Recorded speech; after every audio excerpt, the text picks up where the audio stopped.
எல்லோருக்கும் வணக்கம். நான் உங்கள் டாக்டர் பிள்ளை. உங்களோட ஆதரவில் நம்ம சேனல் நல்லா சூப்பராக போயிட்டுருக்கு.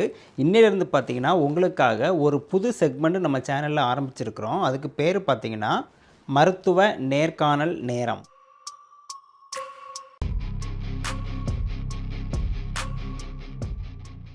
இதில் என்ன டாக்டர் ஸ்பெஷல் அப்படின்னு கேட்டிங்கன்னா, உங்களுக்கு பல்வேறு டாக்டர்கள் உங்கள்கிட்ட பேசுவாங்க. நான் அவங்கள இன்டர்வியூ பண்ண போகிறேன். என்ன சந்தேகம் மருத்துவம் சம்மந்தமாக இருந்தாலும் நம்மளுடைய கமெண்ட் பாக்ஸில் போடுங்க. அப்போ தான் நான் இன்டர்வியூ பண்ணும்போது அவங்கள்ட்ட அந்த கொஸ்டின் கேட்குறதுக்கு ஈஸியாக இருக்கும். இன்றைக்கி முதலாவதாக நம்ம இன்டர்வியூ பண்ண போகிற டாக்டர் யாருன்னு பார்த்தீங்கன்னா, குழந்தைகள் நல மருத்துவர் டாக்டர் ஸ்ரீதர்.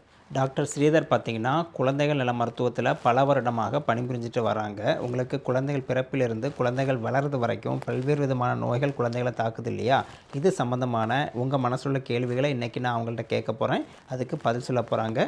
நீங்கள் அதை கேட்டுட்டு என்ன சந்தேகம் இருந்தாலும் நம்மளுடைய வீடியோ கீழே கமெண்ட் பாக்ஸில் போட்டு விடுங்க. அதுக்கு நாங்கள் பதில் தர்றோம். இப்போ வரிசையாக கேள்விக்குள்ளே போயிடலாமா? வணக்கம் டாக்டர் பொண்ணு, உங்களை சந்திச்சதில் ரொம்ப சந்தோஷம். அண்ட் இந்த உரையாடலுக்கு ரொம்ப நன்றி. உங்கள் சேனல் எல்லாருக்கும் ரொம்ப யூஸ்ஃபுல்லாக இருக்குது.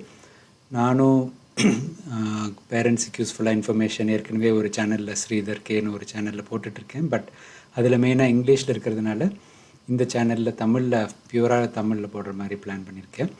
ஸோ அதோட இனிஷியேட்டிவாக உங்கள் கூட இந்த டிஸ்கஷன். இன்றைக்கி குழந்தைங்களில் ஃபீவரை பற்றி சில விஷயங்கள் பேசலான்னு இருக்கோம். அகெயின் இந்த சந்திப்புக்கு ரொம்ப நன்றி. வணக்கம் டாக்டர் ஸ்ரீதர். முதல் கேள்வி என்னன்னு பார்த்தீங்கன்னா, குழந்தைகளுக்கு ஏற்படக்கூடிய காய்ச்சல், அதாவது ஃபீவர் இருக்கு இல்லையா, இது ஏன் அடிக்கடி வருது? இது ஒரு பயப்பட வேண்டிய விஷயமா? ஃபீவருங்கிறது குழந்தைங்களில் ரொம்ப காமனான சிம்டம். பேரண்ட்ஸுக்கு புரிய வேண்டிய முக்கியமான விஷயம், ஃபீவர்னால டைரெக்டாக டேஞ்சர் கிடையாது. ஃபீவர் நம்ம உடம்புக்கு ஏதோ ரியாக்ஷன் வர மாதிரி, அதாவது இன்ஃபெக்ஷன் கிருமிகள் அதுக்கு ரியாக்ட் பண்ணுறது தான் ஃபீவர். ஃபீவர் வரதுனால உடம்புக்கு எதிர்ப்பு சக்தி கொஞ்சம் கூடும். நம்ம வெள்ளை அணுக்கள்லாம் இருக்குது இன்ஃபெக்ஷனை தடுக்கிறதுக்கு. அதோட ரெஸ்பான்ஸ் கொஞ்சம் கூடும். அந்த ஹையர் டெம்பரேச்சரில் நம்மளோட பாடியோட எதிர்ப்பு அணுக்கள்லாம் கொஞ்சம் கூட ஃபங்க்ஷன் பண்ணும். நம்ம பிரெயினோட சென்டர், அதாவது ஹைப்போதலாமஸ்னு ஒரு சென்டர் இருக்குது. அதில் ப்ரொடியூஸ் பண்ணுற கெமிக்கல்ஸ்னால நம்ம டெம்பரேச்சரோட சென்சேஷன் மாறிடும். ஸோ பாடி ரியாக்ட் பண்ணி கொஞ்சம் ஹையர் டெம்பரேச்சர் கொடுக்கும். ஸோ ஃபீவர் ஹையாக போனால் கூட நமக்கு யூஸ்வலாக டேஞ்சர் இல்லை. 40 டிகிரி வரைக்கும் ஃபீவர் போனாலும் ஃபீவர்னால டேஞ்சர் இல்லை. ஃபீவர் எதனால் வந்ததுன்னு டாக்டரை பார்த்து டிஸ்கஸ் பண்ணிவிட்டு அதை ட்ரீட் பண்ணுறது பெட்டர். குழந்தைகளுக்கு வரக்கூடிய காய்ச்சலுக்கு பார்த்தீங்கன்னா கண்டிப்பாக மருந்து கொடுக்கணுமா, இல்லைனா மருந்து இல்லாமலேயே சரி பண்ண முடியுமா? ஃபீவர் வரும்போது ஓரளவுக்கு நமக்கு சில்ஸ் வரும், இல்லாட்டா டிஸ்கம்ஃபர்ட் இருக்கும். அதனால தான் ஃபீவருக்கு மெடிசன் கொடுக்கறது. ஸோ ஃபீவருக்கு கொடுக்குற மெடிசன் அந்த டயத்தில் ஃபீவரை குறைக்குமே ஒழிய உள்ளே இருக்கிற கிருமியை ஒன்றும் பண்ண போகிறதில்ல. ஸோ அது ஒரு வைரஸ் இருக்குது, அதனால ஃபீவர் ஒரு 3-4 டேஸ் இருக்குன்னா அந்த 3-4 நாள் ஃபீவர் வந்துட்டு தான் இருக்கும். நம்ம மருந்து கொடுக்கும்போது அந்த மருந்தோட எஃபெக்ட் இருக்கிற வரைக்கும் ஃபீவர் குறையுமே ஒழிய அந்த இன்ஃபெக்ஷனை ஃபீவர் ஒன்றும் பண்ணாது. குழந்தைங்களுக்கு வரக்கூடிய காய்ச்சல் பார்த்தீங்கன்னா என்னென்ன மருந்துகள் கொடுக்கலாம் டாக்டர்? முக்கியமாக சில பேர் பார்த்தீங்கன்னா ஃபீவர் வந்தாலே ஆன்டிபயோட்டிக் கொடுத்துருவாங்க. மெடிக்கலில் போய் அவங்களே வாங்கி குழந்தைகளுக்கு கொடுத்துருவாங்க. இது ஒரு சரியான அணுகுமுறையா, இல்லைனா இதனால் ஏதாவது குழந்தைகளுக்கு பாதிப்பு வருமா? ஆன்டிபயோட்டிக்ங்கிறது பாக்டீரியல் இன்ஃபெக்ஷனுக்கு கொடுக்கறது. மோஸ்ட் ஆஃப் தி இன்ஃபெக்ஷன்ஸ் வைரஸ்னால வருது. கோல்டு, காமன் கோல்டு சொல்லுவோம், இந்த தும்மல், மூக்கொழுகிறது, கண் ஒட்டுற மாதிரி இருக்கும்.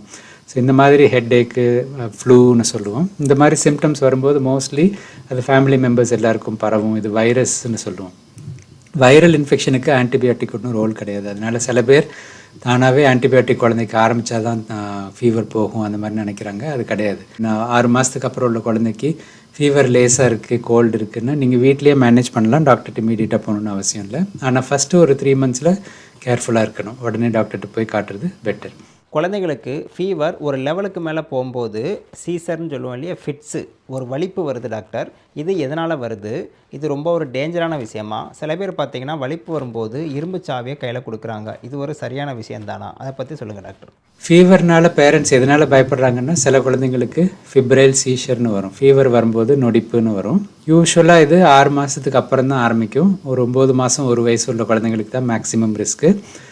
ஒரு 2 இயர்ஸ் வரைக்கும் இருந்துட்டு அப்புறம் 2 to 5 இயர்ஸ்னு ரொம்ப கம்மியாக தான் இருக்கும். ஏற்கனவே வந்த குழந்தைங்களுக்கு சில சமயம் வரும். ஸோ ரிஸ்க் 1 to 2 இயர்ஸ் உள்ள குழந்தைங்களுக்கு மேக்ஸிமம் ஒரு 3 to 4 இயர்ஸ் வரைக்கும் வரலாம். டிப்பிக்கலாக ஃபீவர் பீக் ஆகிற சமயத்தில் வரலாம். பட் அதுக்கு டைரக்ட் ரிலேஷன் இல்லை. ஸோ ஃபீவர் ஆரம்பித்த உடனே மருந்து கொடுத்தா அது வராது அந்த மாதிரி இல்லை. ஃபிட்ஸுங்கிறது வந்து பிரெயினில் உள்ள நரம்புகள் ஃபயர் பண்ணும்போது கொஞ்சம் எக்ஸ்ட்ரா எனர்ஜியோட ஃபயர் பண்ணுது. கண்டினியூஸ் டிஸ்சார்ஜ்னு சொல்லுவோம், எக்ஸைட்டேஷன். ஸோ அது வரும்போது ஃபிட்ஸ் மாதிரி உடம்புல வேறு இடத்துல வரும். ஸோ நொடிப்புங்கிறது வந்து குழந்தையோட கை கால் வெட்டுற மாதிரி இருக்கலாம், லேசாக ஸ்வாலோ பண்ணாமல் செக்ரீஷன்ஸ் வெளியில் வரும், கண்ணு உருட்டிட்டு போகும். ஒரு 3 to 5 மினிட்ஸில் தானாகவே நின்றும். பட் 3-5 மினிட்ஸில் நிற்கலைன்னா நீங்கள் ஆம்புலன்ஸை கூப்பிட்டு எமர்ஜென்சிக்கு குழந்தைய கொண்டு போகிறது பெட்டர். நீங்களாக காரில் கொண்டு போகிறது ரிஸ்க்கு. ஏன்னா நடுவில் ப்ரீதிங் நின்றுது, இல்லாட்டி செக்ரீஷனால் சோக் ஆகிடுச்சுன்னா, எஸ்பெஷலி வாமிட்டும் பண்ணிடுச்சுன்னா ஃபிட்ஸ் பண்ணும்போது அதில் பிளாக் ஆக சான்ஸ் இருக்குது. ஸோ ஃபிட்ஸ் வந்ததுன்னா குழந்தைய சைடில் படுக்க போடுங்க, வாயில் ஒன்றும் பிளாக் ஆகாமல் அப்படியே எங்கேயும் இடிச்சிக்காமல் கையை ரெஸ்ட்ரெயின் பண்ணிக்கோங்க. அந்த இரும்பு கீ கொடுக்கறது அதெல்லாம் தேவையில்லை. பட் இன்ஜுரி ஆகாமல் பார்த்துக்கோங்க. ஒரு 3 to 5 மினிட்ஸில் நிற்கலைன்னா உடனே ஆம்புலன்ஸை ஃபோன் பண்ணுங்கள். நீங்களாக காரில் கொண்டு போகிறதா இருந்தால் மூச்சு அடைக்காமல் ரொம்ப கேர்ஃபுல்லாக பார்த்துக்கணும். பக்கத்தில் உள்ள நியரஸ்ட் எமர்ஜென்சிக்கு கொண்டு போகலாம். முடிஞ்ச அளவுக்கு ஆம்புலன்ஸில் போகிறது பெட்டர். ஏன்னா ஆக்சிஜன் கொடுப்பாங்க, செக்ஷன் கொடுப்பாங்க, அந்த மாதிரி இருக்கும்போது. ஒரு குழந்தைக்கு ஃபிட்ஸு வந்துச்சு அப்படின்னா திரும்ப திரும்ப காய்ச்சல் வரும்போதெல்லாம் அந்த ஃபிட்ஸு வர வாய்ப்பு இருக்கா டாக்டர்? ஸோ ஃபிப்ரைல் சீஷர் வந்த குழந்தைக்கு திரும்ப வரவும் சான்ஸ் இருக்குது. காய்ச்சல்னால் வரக்கூடிய ஃபிட்ஸ் இருக்கு இல்லையா, வலிப்பு, இதுக்கு மருந்து கொடுக்க வேண்டியது அவசியமா டாக்டர்? ஸோ இந்த மாதிரி சுச்சுவேஷன்ஸில் சில டாக்டர்ஸ் ஃபிட்ஸுக்குள்ளே மருந்து கொடுப்பாங்க. But most of the studies இப்போ உள்ள ரிசர்ச் எல்லாம் அது கொடுக்க தேவையில்லை. அது கொடுத்தாலும் கொடுக்காட்டாலும் பெரிய வித்தியாசம் இல்லை. இந்த ஃபீவர்னால் வர ஃபிட்ஸு ஆப்வியஸ்லி இன்ஃபெக்ஷன் சிவியராக, பிரெயினில் இன்ஃபெக்ஷன் இருக்கா, அந்த மாதிரி டாக்டர் செக் பண்ணிவிட்டு ரீஅஷ்யூர் பண்ணுறது better. Most of the time குழந்தை வந்து ஒரு ஃபிட்ஸு முடிஞ்ச ஒரு அரை மணி நேரத்துக்குள்ளே நார்மலாக எந்திரிச்சு உட்காந்து தூங்குறது, கொஞ்ச நேரம் தூங்கிட்டு அப்புறம் ஃபீடிங்லாம் நார்மலாக இருந்ததுன்னா நீங்கள் கவலைப்பட தேவையில்லை. அது வைரஸ் மாதிரி தான் ட்ரீட் பண்ணணும். பட் அது குழந்தைக்கு வீக்னஸ் பர்சிஸ்டண்ட்டாக இருக்குது ஒரு சைடில், இல்லாட்டி நினைவு வர்றதுக்கு டைம் ஆகுது, அந்த மாதிரிலாம் இருந்தால் நமக்கு கொஞ்சம் கூட டெஸ்ட் பண்ண வேண்டியிருக்கும். ஸோ இந்த ஃபிப்ரைல் சீஷரை பற்றி நீங்கள் அதிக ஒரி பண்ண வேண்டாம். ஏற்கனவே ஒரு குழந்தைக்கு இருந்ததுன்னா இன்னொரு குழந்தைக்கு வரதுக்கு சான்ஸ் ஜாஸ்தி. அண்ட் 2-3 தடவை வந்துட்டு அதுக்கப்புறம் தானாகவே போயிடும். ஸோ நீங்கள் ரொம்ப பயந்துட்டு ஓவர் ட்ரீட் பண்ணவும் தேவையில்லை. ரொம்ப நன்றி டாக்டர். இது வரைக்கும் ரொம்ப பொறுமையாக அழகாக நம்ம மக்களுக்கு தேவையான கருத்துக்களை சூப்பராக சொன்னீங்க. கண்டிப்பாக இது எல்லாருக்குமே பயனுள்ளதாக இருக்கும். ஏன்னா குழந்தைங்களுக்கு எதாவது பிரச்சனைனா பெரியவங்களுக்கு வேலையே ஓடாது இல்லையா, அதனால் குழந்தைகள் பற்றி ஒரு அருமையான ஒரு தகவலை சொல்லியிருக்கீங்க. ரொம்ப தேங்க்ஸ். இதை ஷேர் பண்ணிக்கோங்க. ஸோ இது வரைக்கும் டாக்டர் ஸ்ரீதர் சொன்ன டிப்ஸ், அட்வைஸ் எல்லாமே உங்களுக்கு பயனுள்ளதாக இருந்திருக்கும். கண்டிப்பாக இது முக்கியமான விஷயம் இல்லையா, நீங்கள் மட்டும் பயனடைஞ்சால் பத்தாது இல்லையா, உங்களுக்கு ஃப்ரெண்ட்ஸு, ஃபேமிலி மெம்பர்ஸ்லாம் இருப்பாங்கள்ல, எல்லாருக்குமே இதை ஷேர் பண்ணி விடுங்க. அவங்களையும் இதை ஃபாலோ பண்ண சொல்லுங்கள். உங்களுக்கு என்ன சந்தேகம் இருந்தாலும் கமெண்ட் பாக்ஸில் போடுங்க. மீண்டும் இதே செக்மெண்ட்டில் நானும் டாக்டர் ஸ்ரீதரும் டிஸ்கஸ் பண்ணுறோம். ஒவ்வொரு மருந்தும் என்னென்ன டோஸில் கொடுத்தா குழந்தைகளுக்கு சேஃபு, அதை பற்றி விளக்கமாக சொல்லுங்கள் டாக்டர். ஃபீவரை ட்ரீட் பண்ணுறதுக்கு மருந்துகள் கொஞ்சம் இருக்குது. ஸோ பேராசிட்டமால்ங்கிறது தான் மெயின். வெவ்வேறு பேரில் கிடைக்கும் உங்களுக்கு. பிராண்ட் நேம்ஸ் நான் இங்கே சொல்லலை. பட் டிஃப்ரெண்ட் ஃபார்ம்ஸ் இருக்குது. ஸோ ட்ராப்ஸ் இருக்குது, சிரப் இருக்குது, டேப்லெட்டு, அப்புறம் சின்ன குழந்தைங்களில் ரெக்டமில் கொடுக்குற மாதிரி சப்போசிட்ரின்னு இருக்குது. ஸோ பேராசிட்டமால் தான் மெயினாக நம்ம தலைவலிக்கெல்லாம் எடுக்கிற மருந்து. ஃபீவருக்கு கண்ட்ரோல் பண்ணுறதுக்கும் நல்ல மருந்து. ஃபீவர் வந்து ஒரு 38 to 38.5 டிகிரி செல்சியஸில் லோ கிரேட்னு சொல்லுவோம். இந்த ரேஞ்சில் இருந்து குழந்தை ஆக்டிவாக இருந்ததுன்னா உடனே நீங்கள் பேராசிட்டமால் கொடுக்கணுன்னு அவசியம் இல்லை. மானிட்டர் பண்ணால் போதும். ஃபீவர் பர்சிஸ்டண்ட்டாக கூடிட்டுருக்குன்னா நீங்கள் பேராசிட்டமால் கொடுங்க. எவ்ரி 6 hours ஃபீவர் கூடிச்சுன்னா ரிப்பீட் பண்ணலாம். ஏர்லியஸ்ட்டு 4 hours கொடுக்கலாம். Maximum gap depending. ஃபீவர் திரும்பி வரலன்னா திருப்பி கொடுக்கணுன்னு அவசியம் இல்லை. நான் சொன்ன மாதிரி ஃபீவரை கண்ட்ரோல் பண்ணுறதுக்குள்ள மருந்து தான். அதனால் நீங்கள் ரெகுலராக கொடுத்தாகணுன்னு அவசியம் இல்லை. பேராசிட்டமாலோட டோஸ் எல்லாம் நான் இப்போ சொல்லலை. நீங்கள் பெட்டர் டாக்டர்கிட்ட டிஸ்கஸ் பண்ணிவிட்டு நோட் பண்ணி வச்சுக்கோங்க. ஓவர் த கவுண்டர் வாங்க முடியும், நீங்கள் செல்ஃப் ட்ரீட்டும் பண்ணலாம். ஃபார்மசிலையும் உங்களுக்கு டோஸ் எல்லாம் எக்ஸ்பிளைன் பண்ண சான்ஸ் இருக்குது. ஓரல் மெடிசன் யூஸ்வலாக கொடுத்தா போகிறோம், எஃபெக்ட் சேம் தான். சப்போசிட்ரி வந்து குழந்தை வாமிட் பண்ணிகிட்ருக்கு, இன்ஜெக்ஷன் கொடுக்கறதுக்கு தேவையில்லை. ஸோ சப்போசிட்ரி வந்து ரெக்டமில் வைக்கலாம். ஸோ சப்போசிட்ரிங்கிறது வேக்ஸில் மெடிசன் இருக்கும். அது மோஷன் பாஸ் பண்ணுற இடத்துல புஷ் பண்ணிவிட்டு தொடையை சேர்த்து பிடிச்சா அங்கே மெல்ட் ஆகிட்டு மெடிசனோட எஃபெக்ட் கொஞ்சம் ஃபாஸ்ட்டாக இருக்கும். ஆனால் அந்த ஒரு 10 நிமிஷம் குவிக்கர் ஆக்ஷன்னால் அதனால் பெரிய பெனிஃபிட் கிடையாது.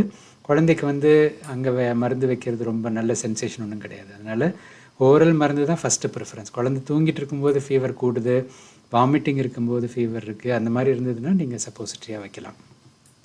குறைக்கிறதுக்கு 2வது மருந்து நம்ம காமனாக யூஸ் பண்ணுறது ப்ரூஃபன்னு சொல்லுவோம், ஐபுப்ரோஃபன். இதுலேயும் நிறைய பிராண்ட்ஸ் இருக்குது. பேராசிட்டமால் கொடுத்து ஃபீவர் குறையலை ஒரு 1-2 மணி நேரத்தில் கூட நம்ம இந்த செகண்ட் மெடிசன் கொடுக்கலாம். இந்தியாவில் சில இடங்களில் மெஃபினமிக் ஆசிட்னு ஒரு மருந்து, இதே குரூப் கிட்டத்தட்ட அதை கொடுப்பாங்க. So you can prefer Brufen to that. ஏன்னா மெஃபினமிக் ஆசிட் விட ப்ரூஃபன் கொஞ்சம் கூட சேஃபர். ப்ரூஃபன் சாப்பிடும்போது சில சமயம் வயத்தில் இரிட்டேஷன் வரும். அதனால் ஃபுட்டு கொடுக்கறது பெட்டர். பட் கொடுத்தாகணும்னு இல்லை, லேசாக பால் குடிச்சிட்டு கொடுத்தாலும் போதும். அண்ட் ப்ரூஃபன் வந்து 8 hourly. So paracetamol 6 hourly, Brufen 8 hourly. High grade ஃபீவரில் ப்ரூஃபன் கொஞ்சம் கூட ஃபாஸ்ட்டாக ஃபீவரை குறைக்கும். டியூரேஷன் ஜாஸ்தியாக இருக்கிறதுனால ஃபீவர் திரும்பி வரதுக்கு கொஞ்சம் டைம் ஆகும். பட் நான் சொன்ன மாதிரி பேராசிட்டமால் ஃபஸ்ட்டு கொடுத்துட்டு ஃபீவர் குறையலைன்னா ப்ரூஃபன் கொடுத்தா அந்த மாதிரி மேனேஜ் பண்ணலாம். ஸோ ரெண்டும் ஒரே குழந்தைக்கு ஒரே சமயத்தில் கூட கொடுக்கலாம். So no problem. But every time அந்த மாதிரி கொடுக்க தேவையில்லை. 2 மெடிசனுக்கு எக்ஸ்போர்ட்ஸ் பண்ண தேவையில்லை. ஒன்று கொடுத்துட்டு குறையலைன்னா இன்னொன்று கொடுங்க. அதே மாதிரி சைக்கிள் மாதிரி மேனேஜ் பண்ணலாம். Brufen is a relatively safer drug. ஆனால் இந்த மாதிரி மெடிசன் கொடுக்கும்போது தண்ணி நிறைய குடிக்கணும் குழந்தைங்களுக்கு. Hydration important. ஃபீவர் வரும்போது டீஹைட்ரேஷன் வரும். ஸோ அதனால் நம்ம தண்ணி ரெகுலராக கொடுத்துட்ருக்கணும். ஃபுட்டு கம்மியாக தான் சாப்பிடுவோம் குழந்தைங்க ஃபீவர் இருக்கும்போது, அதை பற்றி கவலைப்பட வேண்டாம். பட் ஹைட்ரேஷன் மெயினாக மெயின்டைன் பண்ணணும். அண்ட் டைக்ளோஃபினாக்னு ஒரு மெடிசன் இருக்குது. அது நான் ஸ்டீராய்டல் ஆன்டி இன்ஃப்ளமேட்டரி ட்ரக்கில் கொஞ்சம் ஸ்ட்ராங்கர் மெடிசன். நம்ம பெயினுக்கு போடுவோம் ஓவரான், வோல்டரன் அந்த மாதிரி. ஸோ அதே மெடிசன் தான் இது. வந்து ஃபீவருக்காக லைசன்ஸ் பண்ண மெடிசன் கிடையாது. It's very strong. அண்ட் ரொட்டீனாக ஃபீவருக்கு கொடுக்கறது ஆக்சுவலாக தேவையில்லை. நான் சொன்ன மாதிரி பேராசிட்டமால், ப்ரூஃபன் வச்சே majority of the infection manage பண்ணிடலாம் ஃபீவர். சில சமயம் ஸ்பஞ்சிங்னு சொல்லுவோம். இல்லை, ஸ்பஞ்சிங் வந்து குழந்தைக்கு கம்ஃபர்டபுள்னா பண்ணாதீங்க. ஏன்னா ஸ்பஞ்சிங் பண்ணும்போது பாடியோட ரெஸ்பான்ஸ் சில சமயம் சில்ஸ் வரலாம். பட் ரொம்ப ஹை கிரேட் ஃபீவர் இருக்குது, 40+ இருக்குது, நீங்கள் மெடிசன் கொடுத்துட்டு அது குறைக்கிற டயத்துக்குள்ளே லேசாக ஸ்பஞ்சிங், டெப்பிட் ஸ்பஞ்சிங், கோல்டு வாட்டர் இல்லை, லியூக் வார்ம் வாட்டர் ஸ்பஞ்ச் பண்ணிவிட்டு தலைமையில் வச்சுட்டு ஊற்றி எடுக்கிற மாதிரி நீங்கள் பண்ணலாம். கோல்ட் ஷவரில் கொண்டு போகிறதெல்லாம் தப்பு. குழந்தைங்க நடுக்க ஆரம்பிச்சிரும், ரொம்ப டிஸ்கம்ஃபர்ட் வந்துடும். ஸோ அதெல்லாம் பண்ணாதீங்க. இந்த டைக்ளோஃபினாக் வந்து சப்போசிட்ரி ஃபார்மில் இருக்குது. ரொம்ப ஹை கிரேட் ஃபீவர் இருக்குது, ஃபிப்ரைல் சீஷர் வர குழந்தைக்கு 40 degrees அந்த மாதிரி ஃபீவர் வந்துச்சுன்னா சில சமயம் ரேராக யூஸ் பண்ணுவாங்க. பட் ரொட்டீனாக அந்த ஹேபிட் வேண்டாம். ஃபீவரை இம்மீடியட்டாக குறைச்சாகணும், அதனால் ஒன்றும் பெனிஃபிட் கிடையாது. ஸோ பயப்படாதீங்க. இந்த மாதிரி கிட்னி டேமேஜ் ஆகக்கூடிய மெடிசின்ஸு ஃபீவருக்கு கொடுக்கறது irresponsible. So don't unnecessarily expose. குழந்தைங்களுக்கு அந்த ரிஸ்க்கு தேவையில்லை. ஸோ இந்த ஓவரால் டிஸ்கிரிப்ஷனில் மெயினாக ஃபீவர் எதனால் வருதுன்னு கண்டுபிடிக்கிறது முக்கியம்.